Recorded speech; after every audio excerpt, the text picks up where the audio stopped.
Okay, good morning everybody. बड़ी खुशी है आप लोगों के साथ ये टॉपिक के ऊपर बात करते हुए। आग ही आग, हर इंसान किसी जमाने में जीरो ही रहता है। Do you all agree? हर इंसान किसी जमाने में जीरो रहता है और फिर वो तैयारी करता है जीत की और वो फिर हीरो बनने का कार्यक्रम चालू हो जाता है। इसी तरह से अगर आप देखेंगे किसी जमाने का ये जीरो था, किसी जमाने में ये भी जीरो था, किसी जमाने में अगर आप देखेंगे ये भी जीरो था, किसी जमाने में ये भी बड़ा जीरो था, किसी जमाने में ये भी बड़ा जीरो था, किसी जमाने में ये लेडी भी बड़ी जीरो थी। और इस तरह से अगर आप देखेंगे तो हर इंसान जो आप यहां पर देखेंगे किसी जमाने में ये भी जीरो था, किसी जमाने में इतना बड़ा कंपनी चलाने वाला जयप्रकाश गौर जो जेपी ग्रुप ऑफ इंडस्ट्रीज को चलाने वाला, या गाड़ी जो सोप बनाते हैं ये वाला आदमी, ये लोग सब लोग एक जमाने में जीरो थे। भंवरलाल जैन 5,000 करोड़ का कंपनी चलाता है। शहनाज हुसैन जो ब्यूटी का क्वीन मानी जाती है। इस तरह से लक्ष्मी मित्तल जो दुनिया में सबसे बड़े पैसे वाले आदमियों में से गिना जाता है। और अगर आप देखेंगे ब्रिजमोहन मुंजल जो हीरो होंडा का मालिक है, ये भी कुछ नहीं था, एक जमाने में साइकिल का पार्ट्स बेचते थे ये लोग। और अगर आप देखेंगे जो पेप्सी को चलाती है इंदिरा नुई जो चेन्नई की रहने वाली और अमेरिका में बैठती है, किसी जमाने में ये भी चेन्नई की गलियों में जीरो थी। धीरूभाई अंबानी भी जीरो था। शिखा शर्मा जो आज एक्सिस बैंक चलाती है as the managing director of Axis Bank, ये भी एक जमाने में जीरो थी। नंदन नीलकनी जिन्होंने इंफोसिस को शुरू किया, ये भी एक जमाने में जीरो थे। और आज के तारीख में इंडिया का सबसे नंबर 1 पैसे वाला आदमी, आज के तारीख में इंडिया में मुकेश अंबानी से भी ज्यादा पैसे वाला आदमी का नाम है दिलीप सांघवी। आज इंडिया का इस वक्त 10:30 बजे इंडिया का सबसे ज्यादा पैसे वाला आदमी है दिलीप सांघवी। एक जमाने में आज से 30 साल पहले ये भी जीरो था। सन फार्मास्यूटिकल्स का मालिक माना जाता है। आज मुकेश अंबानी से भी ज्यादा पैसा है इसके पास। मरीको इंडस्ट्रीज जो पैराशूट बनाती है, पैराशूट वगैरह बनाती है, वो कंपनी का जो मालिक है वो भी एक जमाने में। सुनील मित्तल जो आज एयरटेल चलाता है और एक जमाने में गली गली में जाके टेलीफोन का इंस्ट्रूमेंट्स को बेचता था और एक एक गली में जाके जनरेटर को बेचता था। अपने स्कूटर में जाके वो गली गली में स्कूटर में जाके जनरेटर को बेचता था नॉर्दर्न इंडिया में। एक जमाने में ये भी जीरो था। एक जमाने में सरदार वल्लभ भाई पटेल भी जीरो थे। एक जमाने में ये लोग सब जीरो थे। एक जमाने में ये भी जीरो था और एक जमाने में ये भी जीरो था। ये हीरो बन के जीरो फिर हो गया, ये हीरो बन के फिर जीरो हो गया और इसके बाजू में जो आदमी है वो हीरो का हीरो ही रह गया। तो ये जरूरी नहीं है कि जो आदमी हीरो बनता वो जीरो वापस नहीं बन सकता, और ये जरूरी नहीं है कि जो जीरो है वो हीरो बन नहीं सकता, ये भी जरूरी नहीं है। और किसी जमाने में ये भी जीरो था।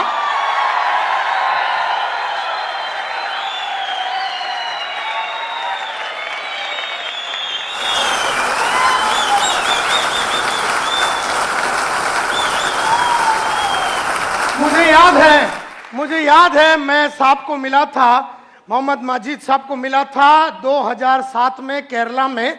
मुझे याद है मैं इनको मिला था, मेरे बाजू में बैठे थे, मैंने टॉक दिया था how to take business to the next level. 2007 की बात है, कोचिन में ताज रेसिडेंसी की बात है। उस जमाने में मैंने एक बहुत बड़ा शो किया था और उसके बाद इनको भी बुलाया गया था, तभी मैं इनसे मुलाकात की थी। 2007 की बात है, जनवरी 12 की बात है। तो ये इंसान को मैं तब से जानता हूं, तो आपको इस कंपनी में विश्वास न करने का कारण ही नहीं है। क्योंकि अगर मैं बोलता हूं कि ये विश्वास करने लायक आदमी है और ये कंपनी विश्वास करने लायक है, तो ये विश्वास करने लायक है। और संतोष नायर कभी भी सोच विचार किए बिना बात करता नहीं है, ये आप लोग सब लोग जानते हैं। तो ये विश्वास के ही हकदार है। और केरला में जब इनको अवार्ड दिया गया था for the best performer and the best entrepreneur, इस तरह से केरला में इनका बड़ा नाम है और आज तुम्हारे साथ वो काम कर रहा है। तो मुझे बड़ी खुशी है कि इस तरह का कंपनी में तुम लोग काम कर रहे हो। और किसी जमाने में ये भी जीरो था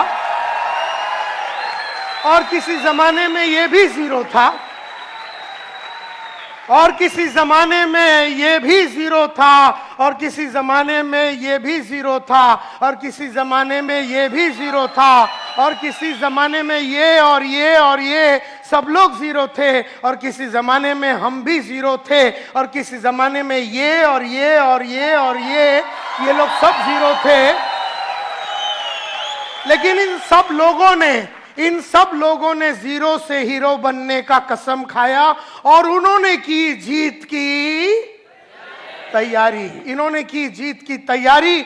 और ये लोग सब लोग रफ डायमंड थे, कोयले के अंदर बैठा हुआ रफ डायमंड की कोई खास कीमत नहीं होती है। फिर वो रफ डायमंड को कोयले के खजान से निकाला जाता है, फिर वो डायमंड के ऊपर 4 चीजें की जाती है। डायमंड के ऊपर 4 चीजें की जाती है। सबसे पहला उसका कलर, डायमंड की 4 क्वालिटी होती है। खास करके डायमंड की सबसे पहली क्वालिटी कलर, जो उसका नेचुरल कलर है उस पर आप कुछ नहीं कर सकते। मतलब अंदर का जो आदमी का नेचुरल जो कैरेक्टरिस्टिक्स है, जो फितरत है ना, उसको बदला नहीं जा सकता। क्योंकि अगर वो बेईमान है तो वो बेईमान है। कहने का मतलब यह है कि जो फितरत है वो बदला नहीं जा सकता, अनलेस वो बहुत मेहनत करके अपने आप में काफी परिवर्तन अगर वो लाता है तो कहने का मतलब यह है कि डायमंड की नेचुरल क्वालिटी में कलर आता है, क्लैरिटी आता है, कैरेट आता है, लेकिन नेचुरल क्वालिटी में एक चीज बिल्कुल नहीं आता है और वो है कट। तो इंसान लोग डायमंड को करते हैं, लेकिन हम लोगों को कोई कट नहीं कर सकता। जैसे डायमंड को उठा के उसको छीनी हथौड़ी मार के उसको रफ डायमंड से क्रूअल डायमंड से उसको पॉलिश करके उसको कट करके अलग अलग जगह पे उसको फटका मार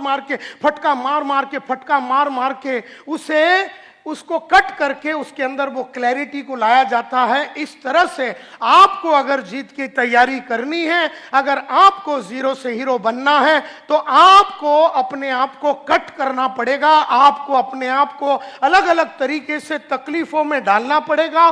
क्योंकि जब आदमी को कट किया जाता है तो वो बहुत तकलीफ से और बहुत अड़चनों से गुजरता है। तो जो इंसान अड़चनों में गुजरता है वो अपने आप को कट करता है, जो पढ़ता लिखता है वो अपने आप को कट करता है, जो ऑडियो वीडियो सुनता है, जो ट्रेनिंग प्रोग्राम में आता है, जिसका गोल बड़ा क्लियर है, वो सब लोग वो इंसान होते हैं वो जबरदस्त तरीके से अपने आप को कट करते हैं। और जब वो कट करते हैं वो आग से गुजरते हैं।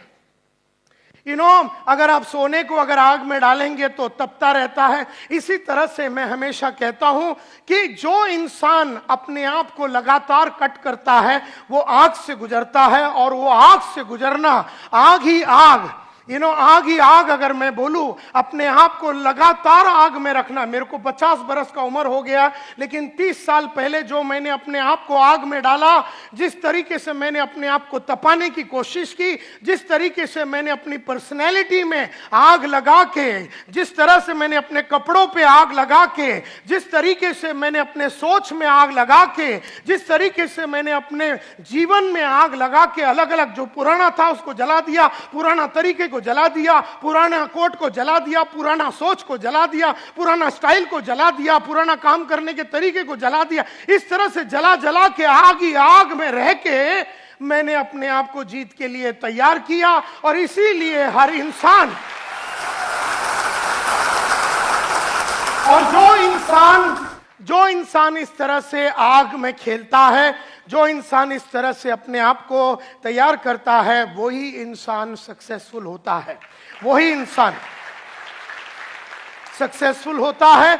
और मैं अगर अपनी कहानी शुरू करूं और ये बताऊं तो आज से कई साल पहले की बात है। 1983 में मैंने अपना करियर चालू किया as a door to door salesman. लेकिन उसके पहले मैं रोज सुबह उठता था, सुबह जाके मैं न्यूज़पेपर डालता था। न्यूज़पेपर डालने के बाद चीरा बाजार, न्यूज़पेपर मैं लोखंडवाला के गलियों में डालता था। उसके बाद मैं चीरा बाजार में चरनी रोड में जाके अपना कॉलेज, हिंदुजा कॉलेज में जाता था। दोपहर को मैं चीरा बाजार में अकाउंटेंट का नौकरी करता था और रात को मैं ट्यूशन लेता था। इस तरह से गरीब मेरी जिंदगी बीत रही थी। गरीबी से मुझे प्यार हो चुका था, सोच मेरी छोटी थी, काम करने का तरीका मेरा छोटा था, ट्रेनों में ट्रैवल करता था, सेम शर्ट 4 दिन पहन पहनता था, एक ही चप्पल कई सालों तक, इस तरह का छोटा जिंदगी में बिता रहा था। ये 1983 की बात है। रात चलते चलते एक दिन मेरा दोस्त जो स्कूल में मेरे साथ पढ़ता था, स्वामीनाथन अय्यर, मुझसे मिला और पूछा तू करता क्या? मैं बोला रोज सुबह जाता हूं, न्यूज़पेपर डालता हूं, उसके बाद कॉलेज जाता हूं, उसके बाद दोपहर को अकाउंटेंट की नौकरी करता हूं, रात को ट्यूशन लेता हूं। तब अय्यर ने मेरे चेहरे पे देख के बोला, संतोष नायर, एक जमाने में तू बोलता था तू बहुत बड़ा आदमी बनेगा, तू हीरो बनेगा, तू बहुत बड़ा आदमी बनेगा, लेकिन तेरी हरकतें जो तू कर रहा है, जो तू हरकतें कर रहा है, जैसे न्यूज़पेपर का धंधा कर रहा है, अपना गली का कुल कर नहीं, पिछले 35 साल से न्यूज़पेपर का धंधा कर रहा है। 35 साल में साइकिल में था और मैक्सिमम स्कूटर में आया। न्यूज़पेपर का धंधा करके कोई भी इंसान बड़ा नहीं हुआ। ऐसा अय्यर ने मुझसे कहा, 2 वक्त की रोटी तेरे को मिल जाएगा, लेकिन जिंदगी में तू बड़ा काम नहीं कर पाएगा। और जो तू अकाउंटेंट का नौकरी कर रहा है, कितना पगार है तेरा? आज तो 400 रुपए, अगले साल वो 500 हो जाएगा, अगले साल वो 600 हो जाएगा, अगले साल वो 700 हो जाएगा। आज से 15 साल के बाद जब तेरी उम्र 35 की हो जाएगी तो तेरा इनकम विल बी 10,000, 12,000, 14,000। किस तरह का तू शादी करेगा? क्या तेरे बच्चे होंगे? कौन से स्कूल में जाएंगे? उनके सपने कभी पूरा नहीं होगा। जिस तरीके से तू गरीब रहा, जिस तरीके से तेरे सपने कभी पूरे नहीं हुए, जिस तरीके से तेरे बाप ने तेरे को वो सब नहीं दिया जो तेरे को चाहिए था ताकि तू बड़ा इंसान बन सके, ये जो तू काम कर रहा अकाउंटेंट का, इससे तू बड़ा आदमी बन नहीं सकेगा। और रात को जो तू एक ट्यूशन लेता है उसमें 100 रुपया मिलता है, 2 ले ले 200 मिलेगा, 3 ले ले 300। ये गरीब सोच तेरी बदलेगी कब? और ये गरीबों जैसी हरकतें तेरी जो दिन बदलेगा, वो दिन तू हीरो बनेगा, वो दिन तू काम उस तरह का करेगा। क्योंकि जो अकाउंटेंट होता है ना, वो कभी अपने आप को पॉलिश नहीं करता। जो स्कूल का टीचर होता है ना, वो कभी अपने आप को पॉलिश नहीं करता। जो एक बैंक में काम करने वाला साधारण कैशियर, वो सुबह जाता है 9:30 बजे, शाम को वापस आता है, वो ना कभी अपने कपड़ों में, चाल में, ढाल में, विचार में, सोच में, तरीके में, विश्वास में, कॉन्फिडेंस में, कौशल्य में, नॉलेज में किसी तरह का वृद्धि नहीं करता। और इसीलिए वो साधारण था, वो साधारण है और वो मरेगा साधारण ही। इसलिए माय डियर फ्रेंड्स, इसलिए जरूरी है कि आदमी अपने आप को तैयार करे। जीतना हर आदमी का गेम है, लेकिन हर आदमी अपने आप को तैयार नहीं करता। जब स्वामीनाथन अय्यर ने मुझसे पूछा और कहा कि तू लाइफ में बड़ा आदमी नहीं बनेगा, तब मैंने अय्यर से पूछा, यार तू डरा मत, मेरे को बता करना क्या है। तब उसने कहा, जिंदगी बनानी है, नाम कमानी है, इज्जत कमानी है, शोहरत कमानी है, और अपनी चाहतों के हिसाब से अगर जिंदगी जीनी है, अपनी चाहतों के हिसाब से जिंदगी जीनी है, जरूरतों के हिसाब से नहीं। अपनी चाहतों के हिसाब से अगर तेरे को जिंदगी जीनी है, चाहतों के हिसाब से मतलब आज अपने को चाहा था स्कोडा लेने का, अपने स्कोडा लिया। आज अपनी चाहत मर्सिडीज का, अपने मर्सिडीज लिया। लेकिन जरूरत के हिसाब से देखा जाए तो वेस्टर्न रेलवे जिंदाबाद। जरूरतों के हिसाब से देखा जाए तो 1 बेडरूम हॉल किचन में हो सकता है। जरूरतों के हिसाब से देखा जाए तो अपनी चाल में सकती है। जरूरतों के हिसाब से देखा जाए तो अपन अपने स्कूल में अपने बच्चे लोगों को म्युनिसिपैलिटी स्कूल में डाल दिया तो उसकी जो जरूरत थी नॉर्मल एजुकेशन का, वो पूरा हो गया। लेकिन अगर आपकी बेटी की चाहत अमेरिका में जाके एक डिजाइनर बनने का और उसके लिए 1 करोड़ 9 लाख रुपया लगने वाला है, तो वो बात चाहत की है, वो जरूरत की नहीं है। और उसने जब मुझसे कहा, स्वामीनाथन अय्यर ने, कि तुझे चाहतों के हिसाब से अगर अपनी जिंदगी जीनी है, जरूरतों के हिसाब से तड़प तड़प के अगर नहीं जीनी है, तो एक ही प्रोफेशन है, एक ही धंधा है, एक ही काम है, एक ही औहदा है, एक ही चीज है जो तू कर सकता है, एक ही प्रोफेशन है, एक ही काम है जिसमें अगर तू घुस गया तो तू मालामाल बनेगा। तो मैंने पूछा उससे क्या? तो उसने कहा सेल्स। ऐसे कहा सेल्स। मैंने कहा कि मैंने तो सेल्स कभी किया नहीं है।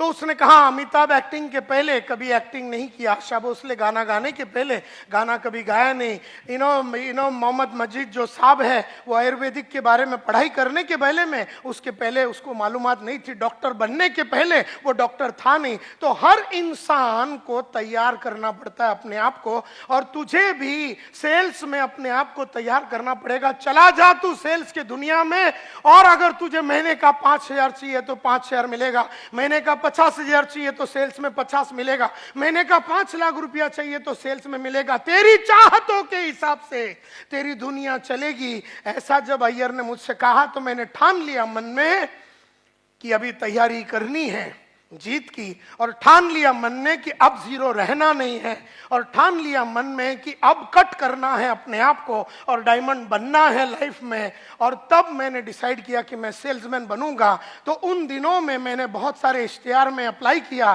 किसी ने अपने को बुलाया नहीं, इश्तिहार पे अपन अप्लाई कर रहे थे। फिर एक दिन मैंने एक बड़ा सा एडवर्टाइजमेंट देखा, उसमें लिखा था बड़ा आदमी बनना चाहते हो, 6 महीने में बाइक लेना चाहते हो और अपने सपनों को पूरा करने चाहते हो तो आ जाओ walk in interview eureka Forbes. सुना है यूरेका फोर्ब्स? उस कंपनी का एडवर्टाइजिंग था। और हमारे पास वर्ली में, हम अंधेरी में रहते थे, वर्ली में जाने के लिए पैसा नहीं है। अपना दोस्त केवल राज सालियन के पास गया, 5 रुपया उससे उधार लिया और मैं चला गया वर्ली में। लंबा स्टोरी शॉर्ट करना चाहता हूं, पहला इंटरव्यू मेरा राजेश मल्होत्रा बोल के आदमी ने लिया। मल्होत्रा साहब 3 चीज करते थे, अगर आदमी अच्छा लगा तो सिलेक्ट, आदमी ठीक ठाक लगा तो रिजर्व कैंडिडेट, रिजर्व याला नंतर घेऊया, और अगर आदमी अच्छा लगा तो सिलेक्ट।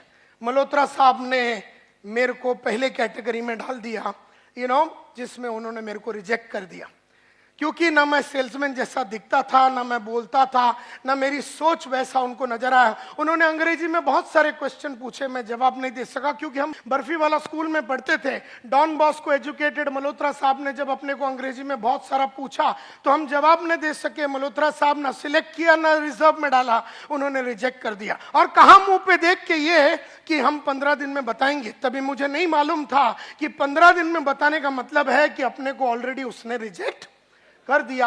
ये तो बाद में मालूम पड़ा कि लोग अपने को घुमाने के लिए बोलते हैं ना, सोच के बताएंगे, बाद में बताते हैं, इसका मतलब है अपने को लात मार के उन्होंने भगा दिया। ये बात वो जमाने में नहीं समझ में आया, ये तो बाद में अभी समझ में आता है कि टोपी लगाने के लिए लोग इस तरह से बोलते हैं, मी नंतर कळू तुला, मी बोलतो तुझ्याशी, नंतर ये तू, इस तरह से वो बात करते हैं।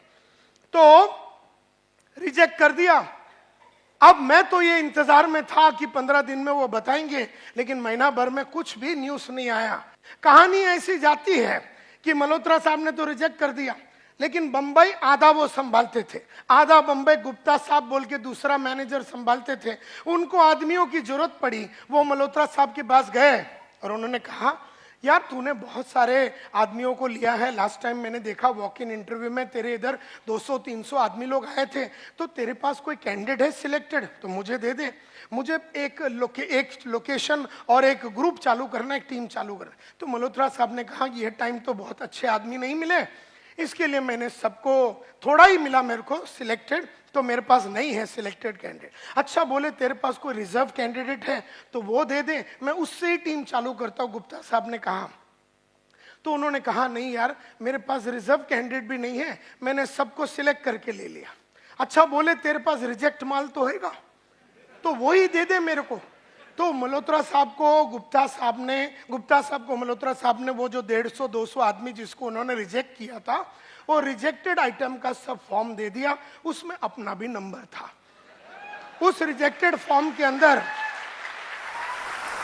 तो वो सब जीरो के फॉर्म से, वो सब जीरो वाले थे। वो जीरो के फॉर्म से गुप्ता साहब ने मालूम नहीं कौन सा टेक्निक यूज करके उसमें से छाटम छाट करके अपने को एक टेलीग्राम भेजा। ये 1985 की बात है, उस जमाने में एसएमएस वगैरह नहीं होता था, टेलीग्राम होता था। और जब एक दिन दोपहर को, गांधी जयंती के दिन दोपहर को 2 बजे टेलीग्राम आया, मेरे हाथ में आया। नसीब मेरा था कि मेरे हाथ में आया और मैंने वो खोल के देखा, report for final interview, report for final interview, ऐसा करके उसमें लिखा था 3 तारीख अक्टूबर को आ जाओ, सुबह 9:30 बजे फाइनल इंटरव्यू है। मैंने किसी को बताया नहीं, भाग भाग के गया अगले दिन वहां पर और उनके पास जाके इंटरव्यू दिया। उन्होंने कहा क्या करना चाहोगे? ऐसे सर आप बताइए, आप जैसा बोलेंगे वैसा करेंगे। आप बोलेंगे चर्ची गेट में रोज सुबह चड्डी सर पे पहन के खड़े रहने से पैसा मिलता है, तो मैं एक रात पहले से ही खड़ा हो जाऊंगा। आप मेरे को बताओ करने का क्या है।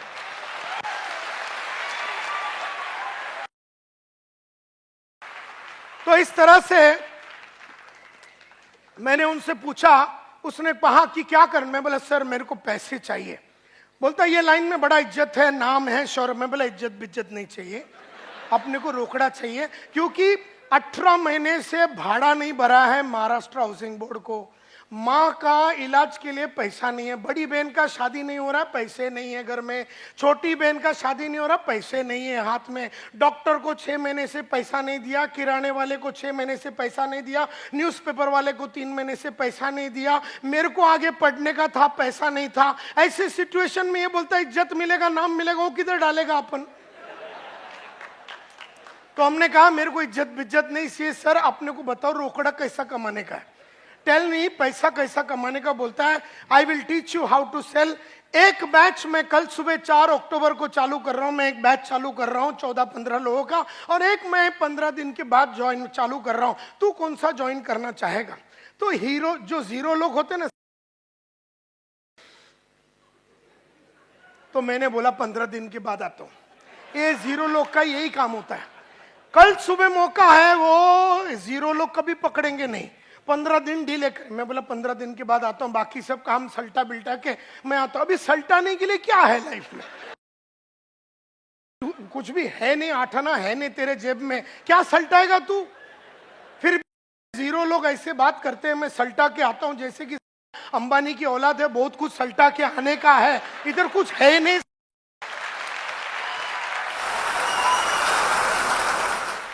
तो गुप्ता साहब ने कहा कि अगर तू कल सुबह ज्वाइन करता है तो तेरे को लाइफ में 15 दिन का एडवांटेज रहेगा, जिंदगी में तू हमेशा 15 दिन आगे रहेगा। 15 दिन में तेरे को मार्केट के बारे में खबर मिल जाएगा, 15 दिन में प्रोडक्ट के बारे में समझ आ जाएगा, 15 दिन में सेल्स के बारे में समझ आएगा, 15 दिन में तेरा नॉलेज बहुत बढ़ जाएगा। ये बात 0 को समझ में आया।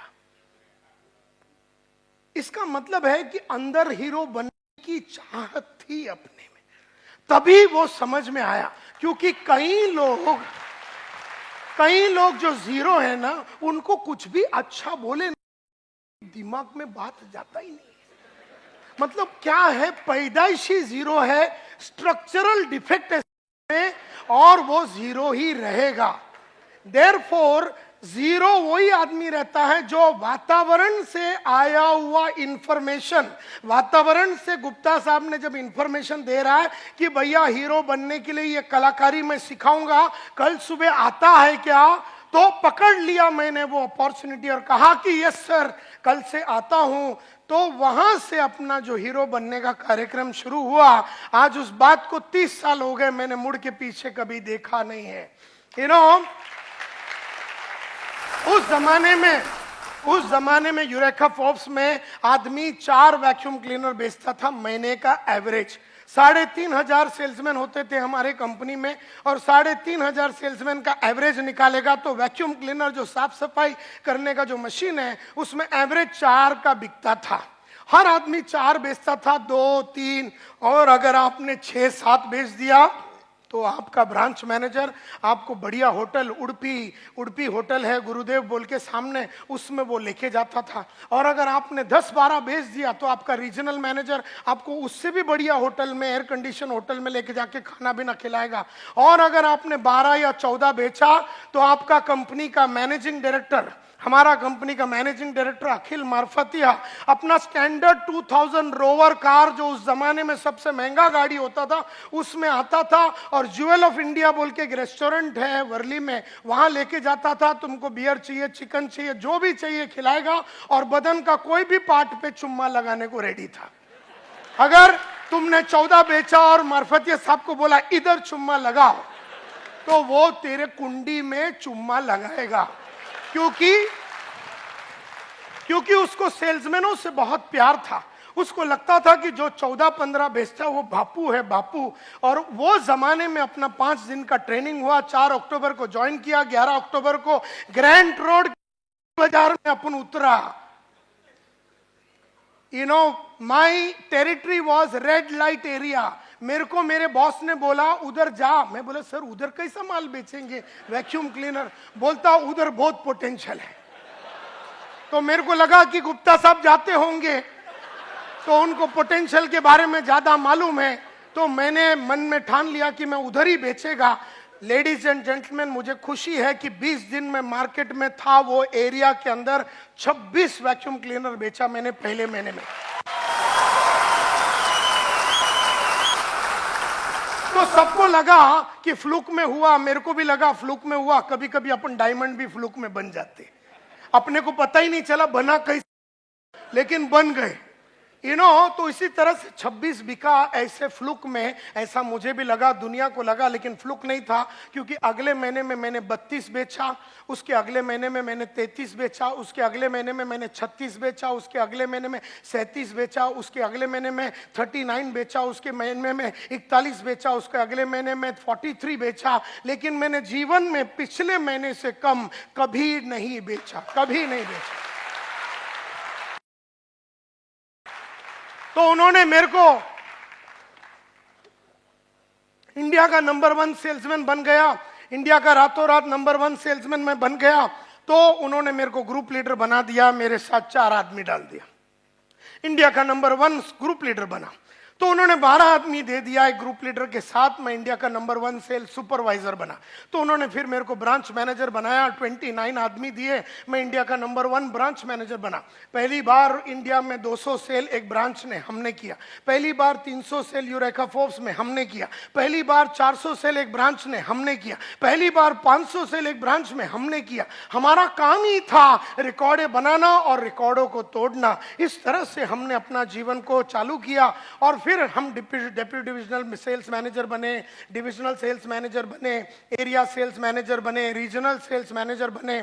और फिर उसके बाद सीज फायर बोल के फायर एक्सटिंग्विशर कंपनी, लाल कलर का जो फायर एक्सटिंग्विशर है, उस कंपनी में डीजीएम बने और जनरल मैनेजर बने। और फिर उसके बाद एक ट्रेनिंग कंपनी टीम प्रोडक्टिविटी बोल के कंपनी में वाइस प्रेसिडेंट बने और वहां का हम डायरेक्टर बने। और 15 साल पहले हमने स्मार्ट बोल के ये ट्रेनिंग कंपनी शुरू की, जो इंडिया का जाना माना ट्रेनिंग कंपनी, हिंदुस्तान यूनिलीवर होवे, कोको कोला होवे, प्रॉक्टर एंड गैम्बल होवे, फोर्ड होवे, हुंडई होवे, महिंद्रा एंड महिंद्रा होवे, एशियन पेंट्स होवे, दुनिया की बेहतरीन कंपनियों को ट्रेन करने के बाद आज से करीबन 8-9 साल पहले हमने कहा कि अब ये बड़े कंपनियों को छोड़ देंगे और small medium nano micro enterprises, जो छोटे धंधे वाले 10 करोड़ 100 करोड़ 25 करोड़ 50 करोड़ ऐसे लोगों के साथ काम करेंगे। और आज हम लोग का कंपनी पूरा छोटे और मीडियम एंटरप्राइजेस के धंधे वालों के लिए काम करती है। इस तरह से एक भयंकर 120 जन का कंपनी को हमने बनाया। मुझे याद है मेरा पहला घड़ी था हेनरी सैंडोज एंड फिल्स, पहला घड़ी था मेरा हेनरी सैंडोज एंड फिल्स, 25वां हैंड है मेरे ख्याल से, जो मेरे बाप ने मेरे को गिफ्ट दिया था, सेकंड हैंड भी नहीं था वो, 25वां हैंड था, 25 रुपया का लिया था मेरे फादर ने, वो मेरा पहला घड़ी था। मैंने टारगेट रखा कि मैं 500 रुपया का सिटीजन कॉर्ड्स खरीदूंगा मेरे पहले पगार से, और मैंने वो खरीदा। उसके बाद मैंने लक्ष्य रखा, पर्पस रखा, गोल रखा कि अब मैं 1200 का घड़ी खरीदूंगा, टाइटन क्लासिक खरीदा। फिर मैंने लक्ष्य रखा कि मैं 5000 का घड़ी खरीदूंगा, फिर मैं 50,000 का घड़ी खरीदूंगा। फिर लक्ष्य रखा 1 लाख, 2 लाख, 3 लाख, 4 लाख, 5 लाख, 5,60,000 रुपए का मैंने घड़ी का टारगेट रखा और मैंने रोलेक्स का घड़ी 5,60,000 का खरीदा। मुझे याद है मेरा जो पहला पेन होता था वो 2 रुपए का शार्प का पेन होता था, जो वेस्टर्न रेलवे में अपन ट्रेन में जब जाते हैं तो वो बेचने के लिए आदमी आता है। तब मैंने टारगेट रखा कि मैं विल्सन का पेन रखूंगा, 40 रुपया का, 40 रुपए का विल्सन का पेन रखता था। उसके बाद मैंने बोला कि अब मैं पेन रखूंगा 100 रुपए का, और फिर वो 100 रुपए का मैं फ्लेयर का पेन रखता था। उसके बाद 400 रुपए का शेफर का पेन रखता था, 1000 रुपए का सिल्वर क्रॉस पेन रखता था, 2000 का गोल्ड क्रॉस पेन रखता था, 25,000 का मॉन्ट ब्लैंक रखता था। आज 3 लाख रुपए का 3 लाख रुपए का अपन पेन अपने इधर जेब में लगा के घूमते हैं। मुझे याद है माय डियर फ्रेंड्स, मुझे याद है माय डियर फ्रेंड्स कि मेरा पहला महीने का सैलरी था 500 रुपया। फिर मैंने कहा, लक्ष्य रखा कि अब मैं 5,000 रुपया कमाऊंगा महीने का। भागा भागा भागा, अपने आप में परिवर्तन लाया, कपड़ों में परिवर्तन लाया, बोली में परिवर्तन लाया, चाल में परिवर्तन लाया, सोच में परिवर्तन लाया, सोच में कंप्लीट परिवर्तन लाया। और फिर हमने कहा 50,000 रुपया महीने का कमाएंगे, फिर हमने कहा 2 लाख महीने का कमाएंगे, फिर हमने कहा 5 लाख रुपया महीने का कमाएंगे। जब हम 5 लाख रुपया महीने का कमाते थे, हमने लक्ष्य रखा, पर्पस रखा, गोल रखा कि अब ये महीने का कार्यक्रम नहीं चलाएंगे, अब हमको दिन का चाहिए। तो दिन का हमने टारगेट रखा कि हम 3,000 रुपया कमाएंगे, फिर दिन का 10,000 रुपया कमाएंगे, दिन का 4 लाख कमाएंगे, दिन का 5 लाख कमाएंगे, दिन का 7 लाख रुपया। जब दिन का 7 लाख रुपया कमाते थे तो हमने कहा अब ये इस तरह का गरीब जिंदगी हम जी नहीं सकते। दिन में खाली 7 लाख रुपया कमा के कैसा आदमी जिएगा दिन में? तो हमने कहा अब ये दिन का कार्यक्रम नहीं, अभी अपने को घंटे का चाहिए। तो हमने घंटे का फिर रखा 10,000 रुपया, फिर घंटे का 20,000 रुपया, फिर घंटे का 3 लाख रुपया। इस तरह से हमने अपना जीवन को बिताया। जैसे जैसे पैसा ज्यादा कमाने का था, हमने अपना नॉलेज को बढ़ाया, अपने नॉलेज को बढ़ाया, कई किताबें पढ़ी, ऑडियो देखे, वीडियो देखे, नॉलेज को कंप्लीटली बदला।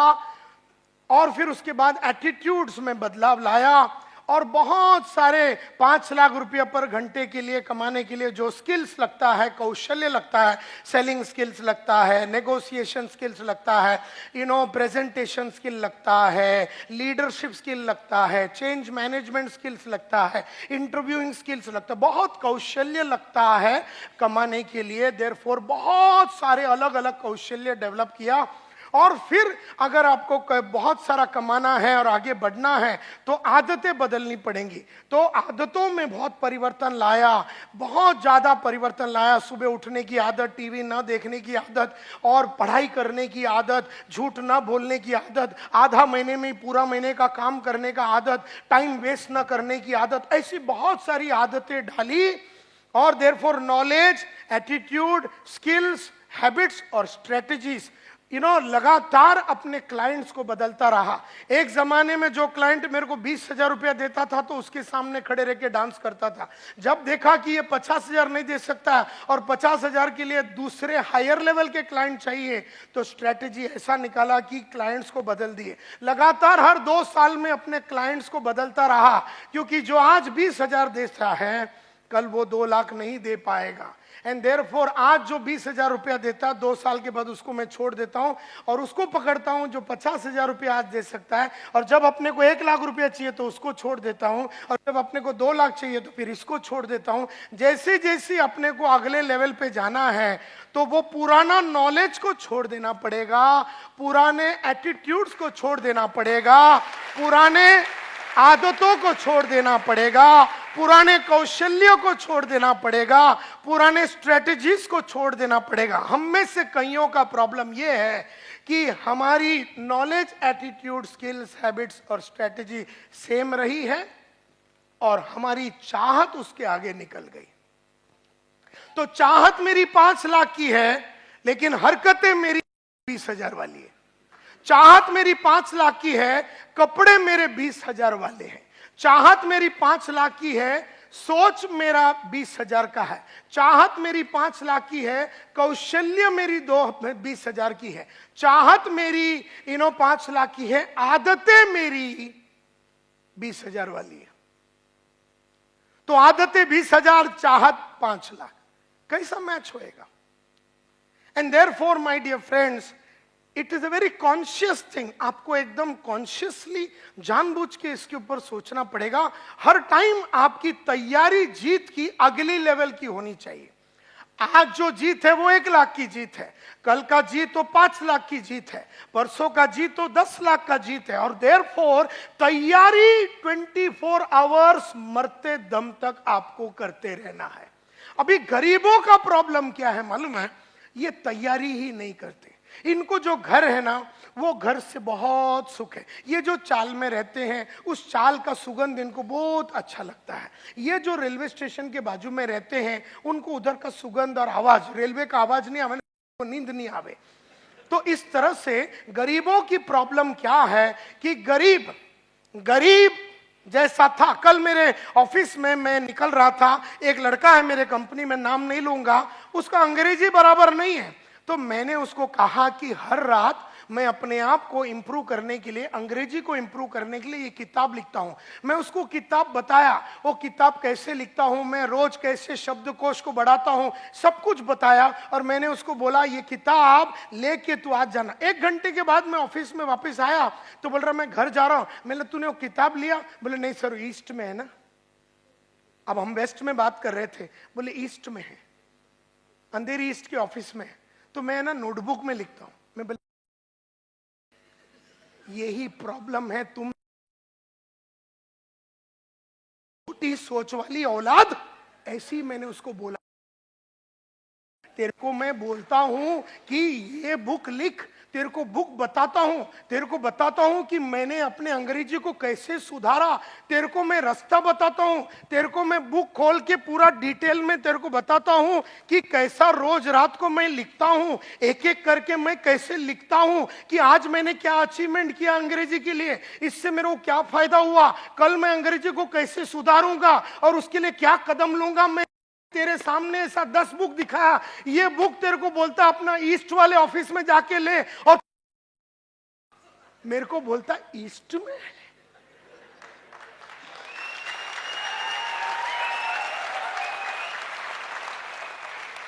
यही बात करने के लिए मैं 3 लाख रुपया लेता हूं तेरे को फ्री में, तू हमारे कंपनी में काम करता है, तो बोलता मैं नोटबुक में लिखूंगा। अबे मैं बोला नोटबुक में लिखना, और ये नोटबुक जिसमें नायर साहब की चित्र है, तू जब ये खोलेगा ना, इसका नाम है 21 day habit and confidence multiplier, यानी इंग्लिश की हैबिट, या फिर अभी इसको अगर हेल्थ के लिए यूज करना, अगर आपका वजन बहुत ज्यादा है, आपको वजन कम करना, 21 दिन में आपको 10 किलो कम करना, 21 दिन में का 21 दिन में डायमंड बनना है ना, रोज रात को ये लिखने का, 21 दिन में आप बन सकते हैं। कुछ भी, आपको अंग्रेजी सीखना है 21 दिन में आप सीख सकते हैं, आपको अरबिक सीखना है 21 दिन में। जब मैंने उसको बताया ये सब बातें, तो बोलता मैं नोटबुक में लिखूंगा।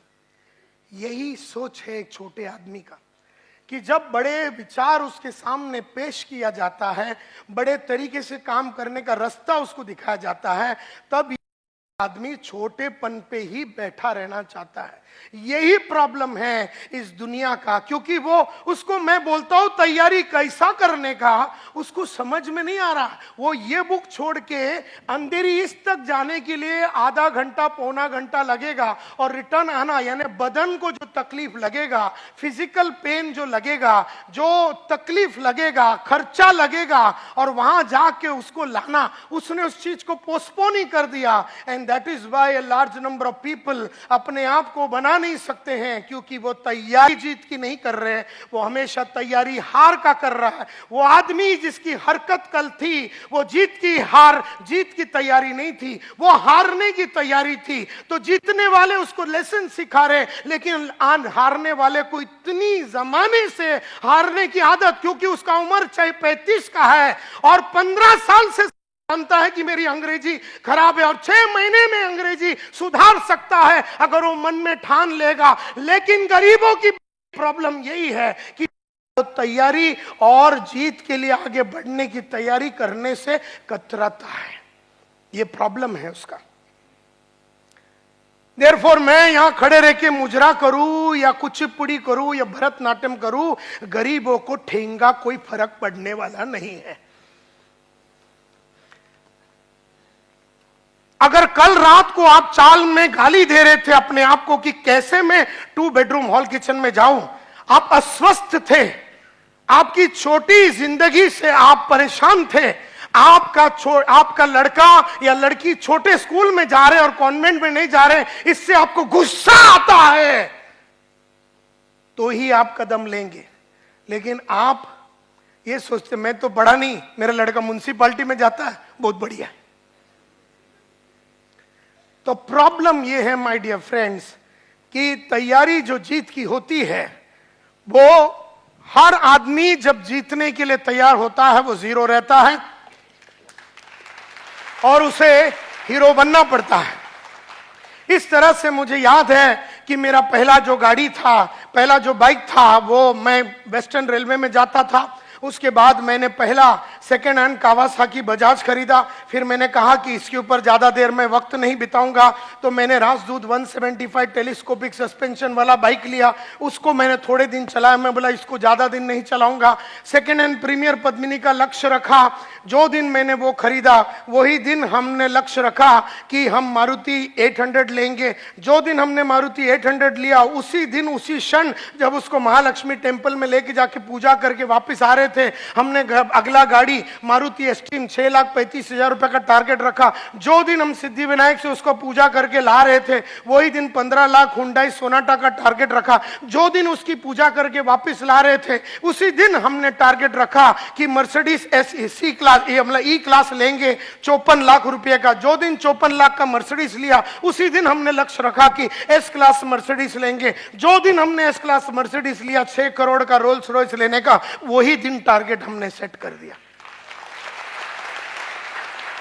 तो पैसा हो, घड़ी हो, गाड़ी हो, लाइफ हो, 2 बेडरूम हो, 3 बेडरूम हो, 4 बेडरूम हो, कंपनी हो, ये सब चीजें जैसा अपने को चाहिए था वैसा अपने को मिला, क्योंकि अपन ने जीत की तैयारी की। हम जीरो थे लेकिन हम हीरो बनना चाहते थे। हम रॉ डायमंड थे, हम कट करने को रेडी थे, हम औरों को कट करने को देने के लिए रेडी थे।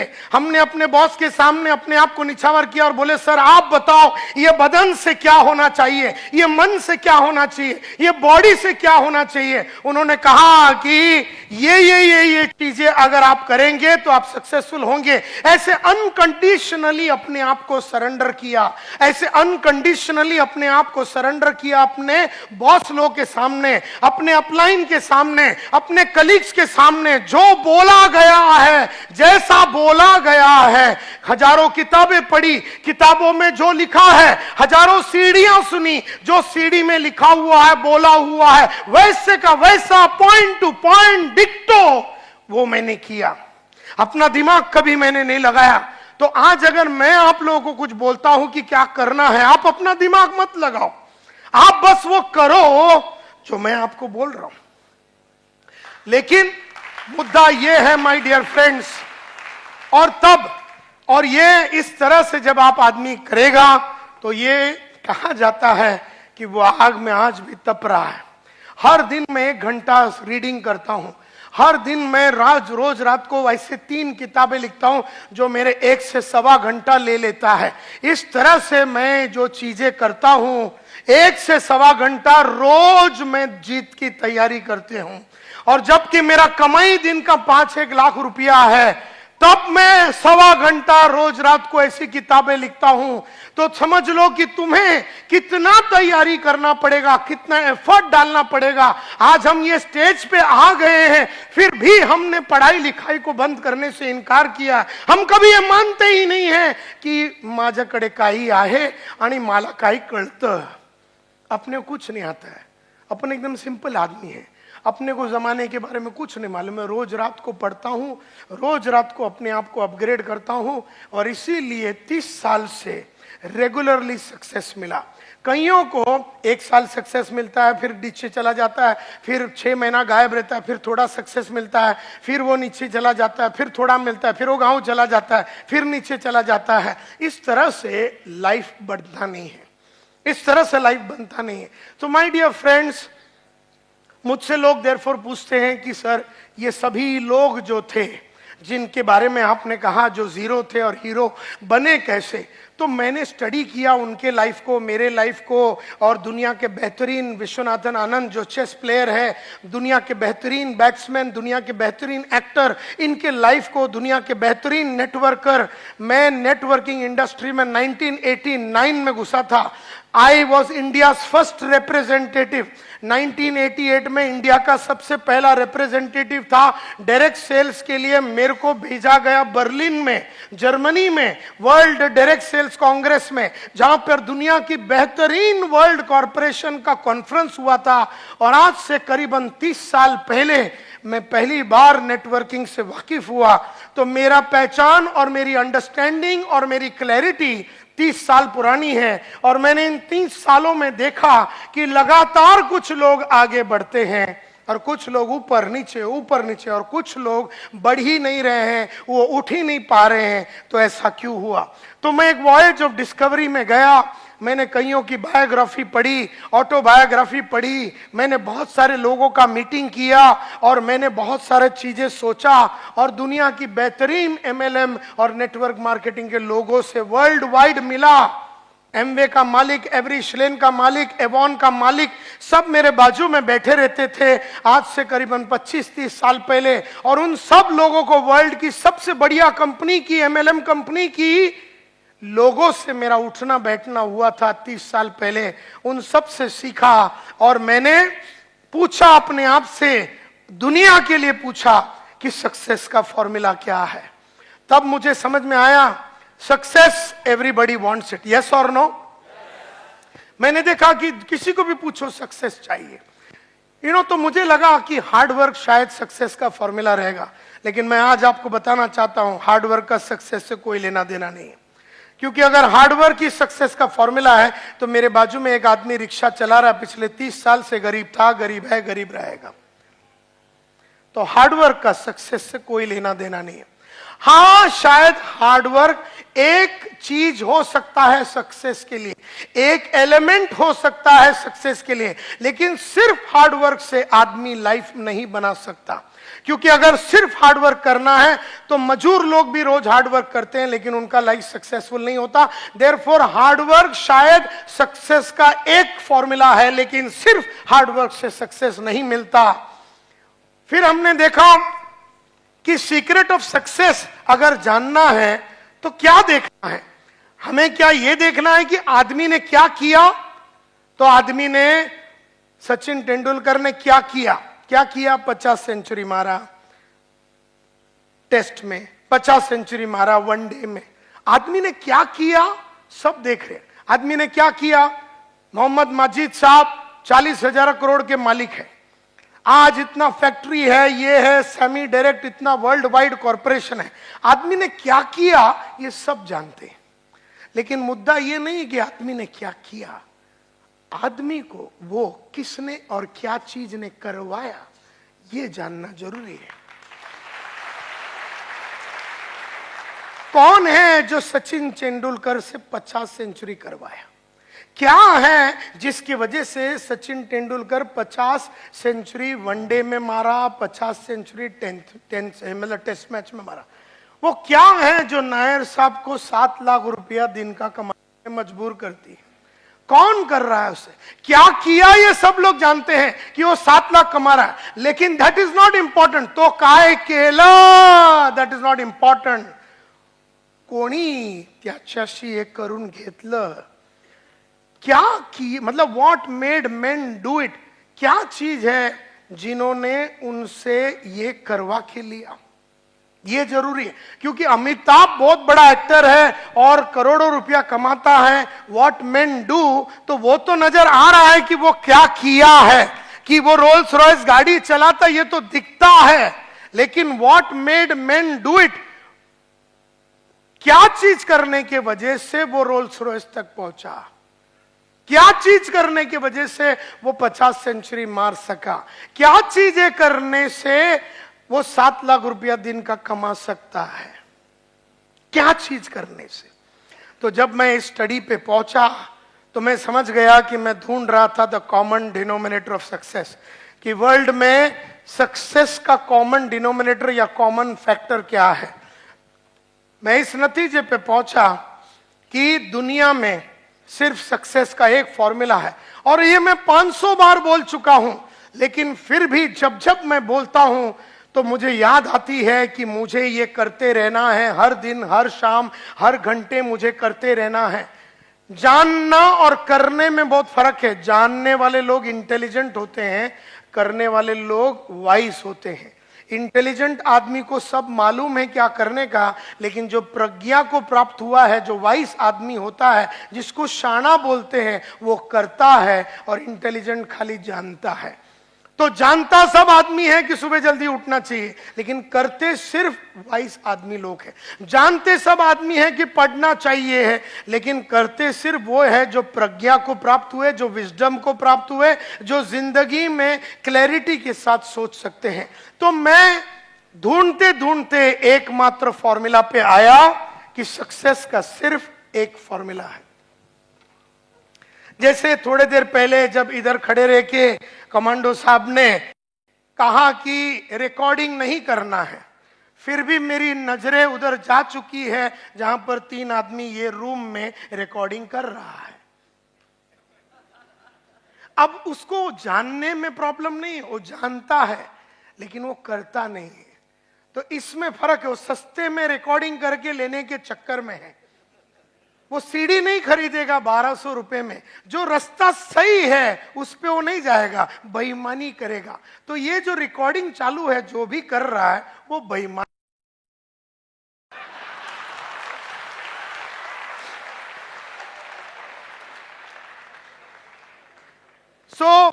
क्योंकि उसको बोलने के बावजूद समझ में नहीं आता।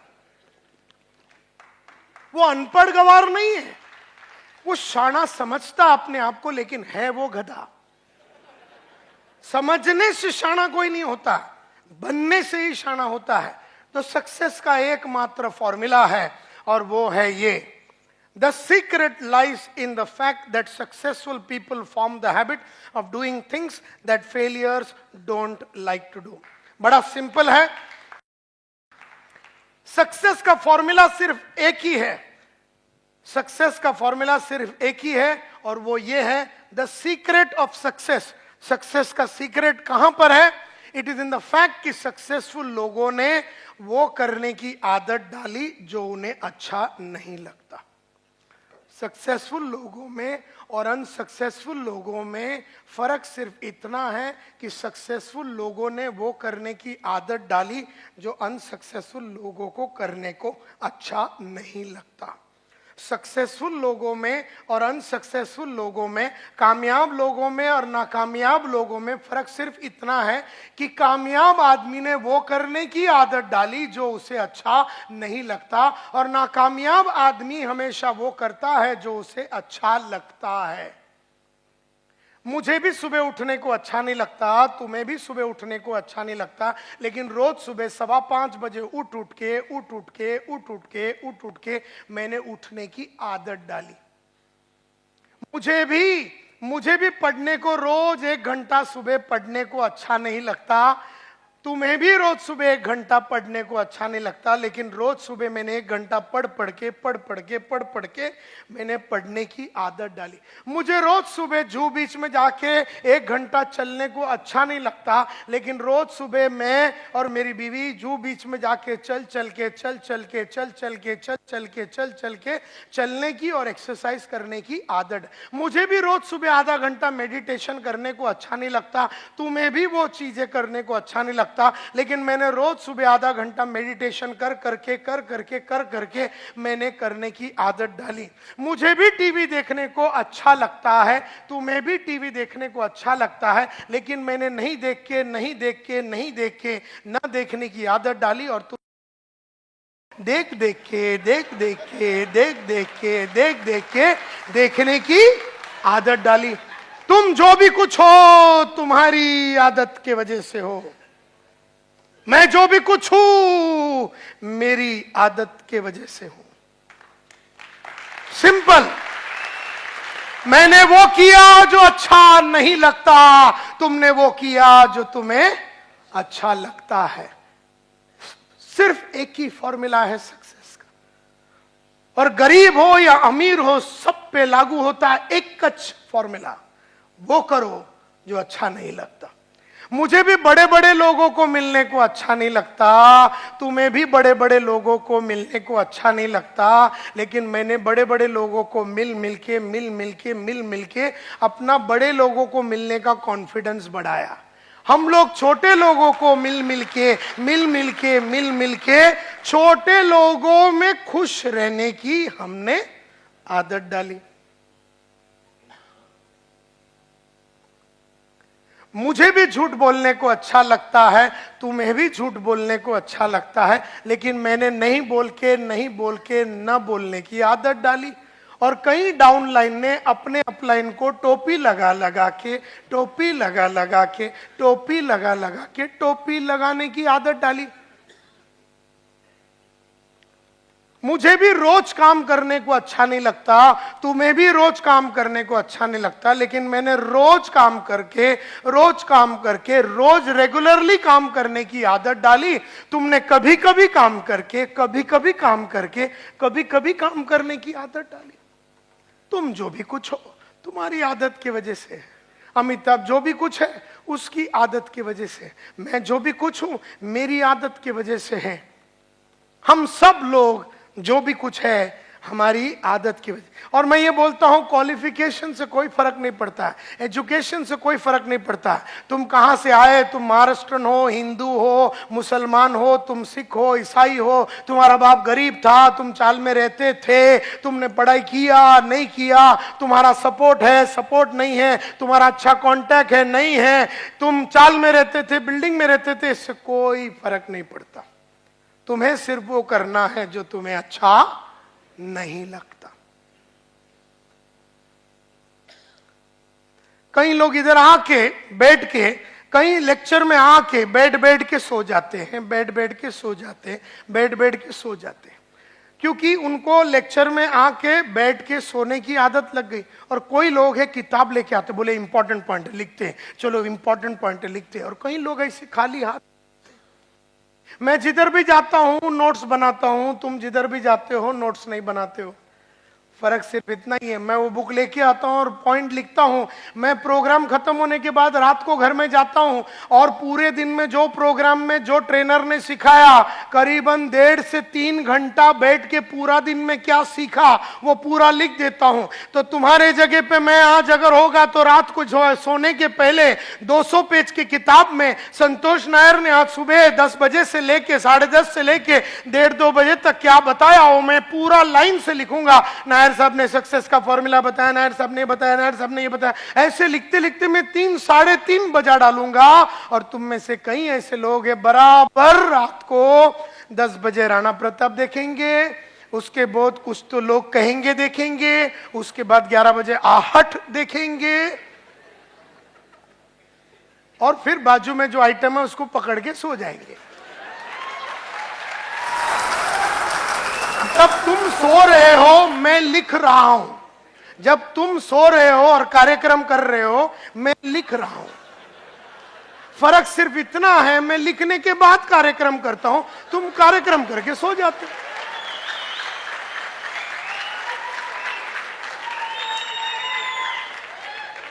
तो जब तुम दूसरे दिन सुबह उठे तुम सेम आइटम है, मैं जब उठा तो मैं बदल गया था। तो मैं कल और आज में सेम आदमी नहीं हूं, तुम कल और आज में सेम आदमी हो। ये तुम्हारी आदत है। इसके लिए जीत की तैयारी मैंने कल रात को की, तुमने दूसरा कुछ तैयारी किया। मैं जीतने की तैयारी की, तुम मजा किया। मजा करने से जीतता नहीं है आदमी। मजा भी करना चाहिए, मैं ना नहीं बोलता हूं, घूमना चाहिए, फिरना चाहिए, टीवी देखना चाहिए, लेकिन अपना वो काम जो तुम्हें अच्छा नहीं लगता वो करने के बाद तुम्हें वो करना है, एंड नॉट बिफोर दैट।